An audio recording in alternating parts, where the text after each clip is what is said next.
How's it going, gamers? You got hands here, and today at Dauntless, we're going over two awesome builds for Agarus Axe.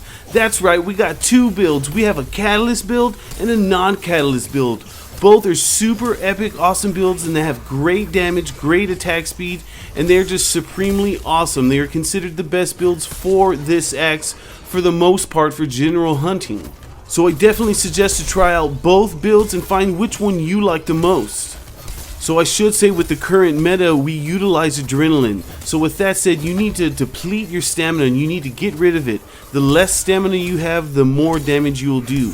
And yeah, that's a task because you have to keep a track of it, but always try to charge your attack, and if you have to, do some dodge rolls so you can get rid of more stamina so you can get some great maximum damage, especially when you throw your axe. And you definitely want to time it right, because when you have pulse active, that's a guaranteed crit, so you want to set that up as well. So turn on your system, grab your axe, and let's get ready. We're about to get in this video right now, gamers.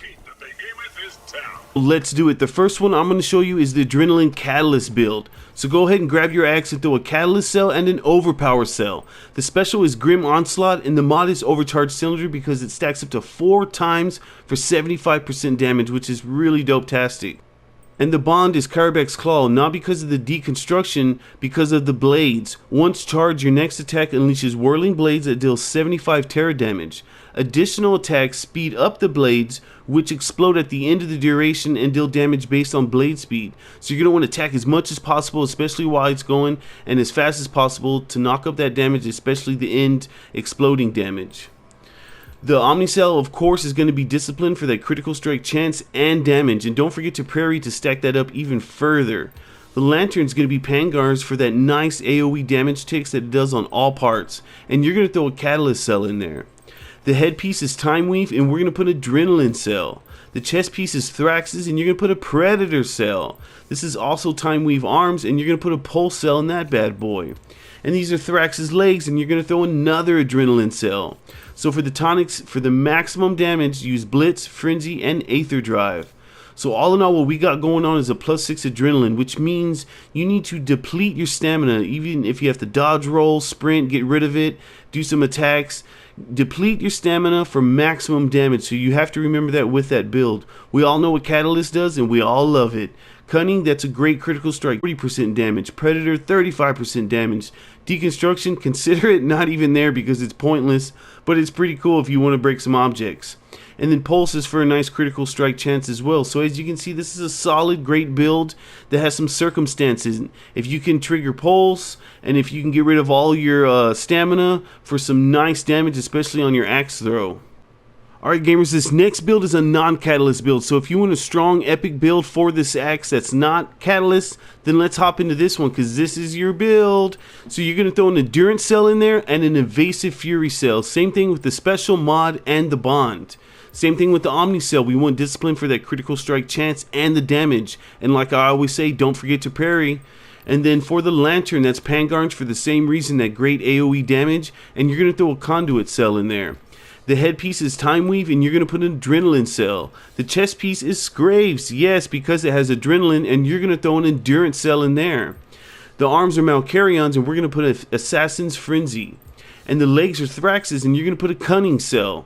So all in all, what we got going on in this build is a +6 adrenaline. Just like before, you're going to want to deplete your stamina. You don't want any stamina for maximum damage. And then we have Cunning for an extra critical strike chance and damage that syncs very well with our Omni cell.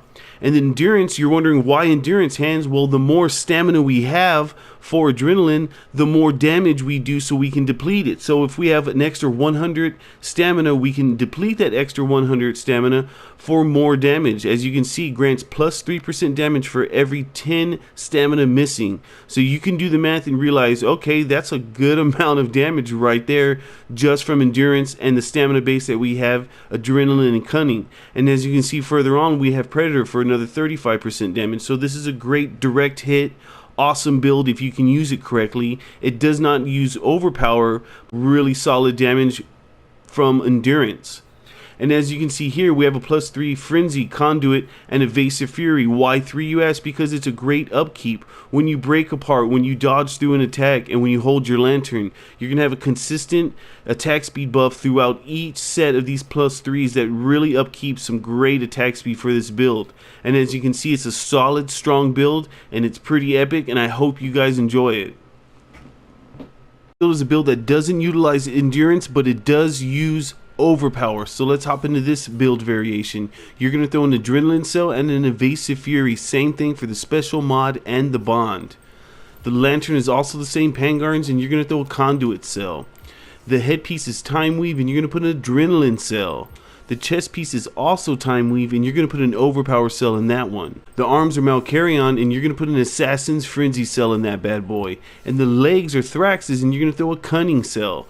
So for this build, we have a +6 Adrenaline still, so you do need to deplete your stamina for maximum damage.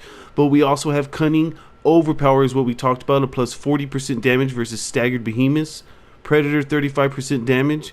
And just like the other build, we have Assassin's Frenzy at 3, Conduit, and Evasive Fury for some nice upkeep of attack speed. Alright gamers, that's all I got for you today. Hey, if you like this video and you want to see more, please don't hesitate to hit that subscribe button and click on that bell for notifications. If you're looking for a crew in Dauntless, join us on Discord. That invite link will be in the video's description and in the comments, so I'll see you there. If you have any special requests or need extra help, hit me up in the comments also, and I'll do my best to help you out. Alright, this is Hans signing off. Peace, y'all.